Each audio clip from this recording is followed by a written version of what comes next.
All right, so I'll just add a couple of things in terms of the fight in Congress.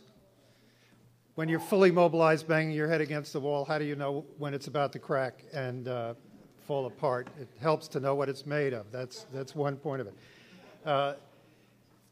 More than 30 years ago, Lynn made a speech, a very notable speech, at the very end of 1982 in a conference just like this, in an auditorium exactly like this, in a high school just like this. And he said, we have 90 days to get the strategic defense to be the policy of the government of the United States. At about the same time as he said that, he was being told by Russian officials that they had assurances from all of their contacts, including leading contacts in the leadership of the Democratic Party in the United States, that strategic defense had no chance of becoming the policy of the United States. More ironically, we had a meeting in the Pentagon with a whole bunch of Navy officers and some civilians, almost all of them strong advocates of directed energy beam weapon defense. And they told us all at the end of the meeting they were sure that strategic defense would not be adopted by the United States. This, Jeff Steinberg could correct me, but I think this meeting was on March 17th of 1983. And within, very near the end, but within the 90-day period, Reagan adopted strategic defense. Everything was on launch on warning at that point. The military, the nuclear forces commanders on both sides were on launch on warning. The governments of Europe were being destabilized and falling because of this deployment of short-range missiles and nuclear missiles in Europe. It had to be done. It happened in that period of time.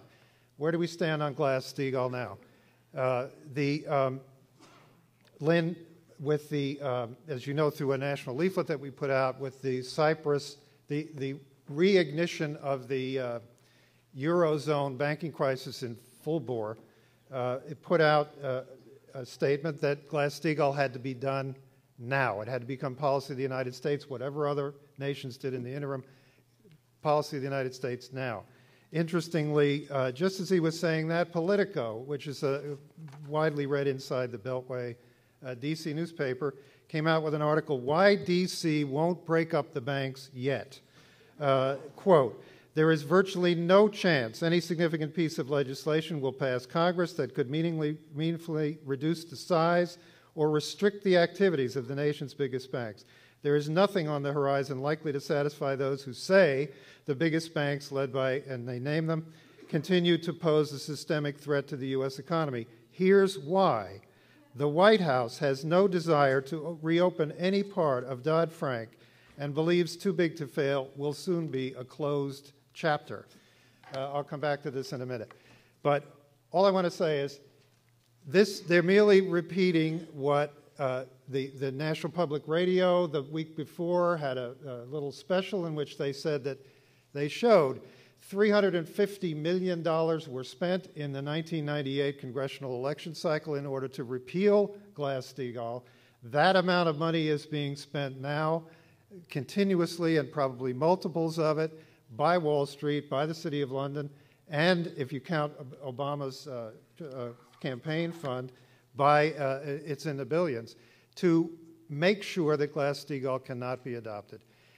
The vast majority of members of Congress, including all of the supporters of Glass-Steagall in it, firmly believe that Glass-Steagall cannot possibly pass the Congress. This determines the situation that we're in now that we have in the last 3 months with the advent of the Thursday night national organizers' calls and with the mobilization on the state level, we have now begun to bore into that certainty in a way which everybody participating in that activity has to understand. The statement that Representative Colin Peterson made the other day in the House Agriculture Committee when the banks had just bought from a Democratic House of Representatives member from Greenwich of the hedge funds in Connecticut, had just bought legislation to completely remove regulation from derivatives all over again. Remember 2000, to do that all over again.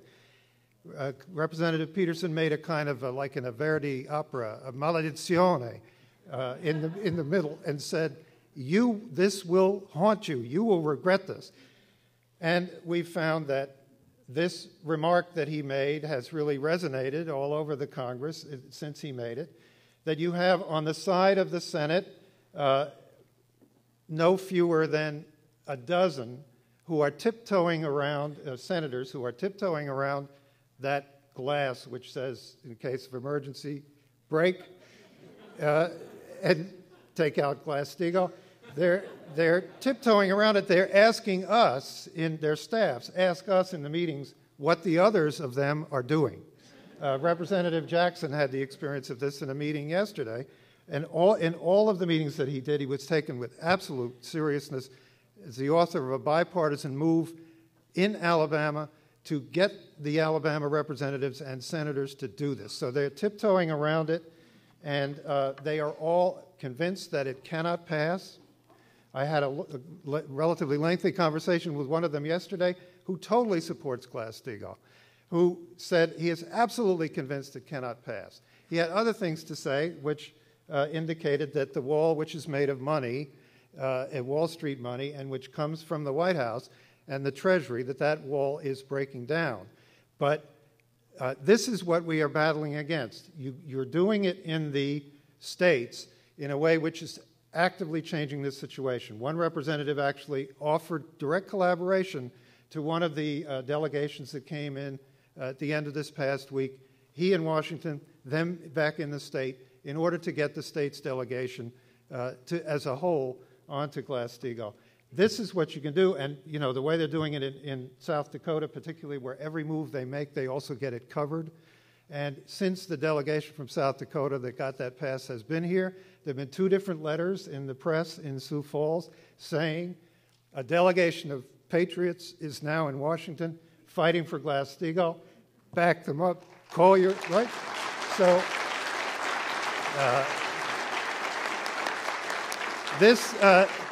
just do it. They're all convinced it won't pass. If we're now cracking them and one of them puts it in, watch and see what happens.